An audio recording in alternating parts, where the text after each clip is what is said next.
કે મેઘાણીજી આ ડાયરો એટલે શું?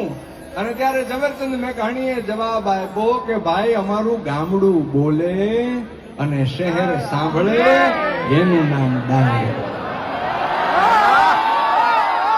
અમારા ગામડા ગામની ભાંગેલ તૂટેલ ડેલી બોલે અને શહેરની યુનિવર્સિટીઓ સાંભળે એનું નામ ડાયરો.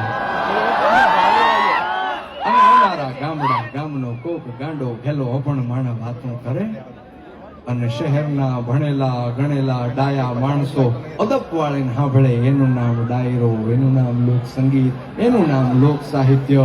અને આજના યંગસ્ટર્સ ને આદિત્ય ગઢવીએ જો જવાબ આપવાનો હોય તો એટલો જ જવાબ આપે કે અમારા ગામડાનો રોટલો ને માખણ બોલે અને દુનિયા આખીના પીઝા ને બર્ગર સાંભળે ને એનું નામ ડાયરો, એનું નામ લોક સંગીત.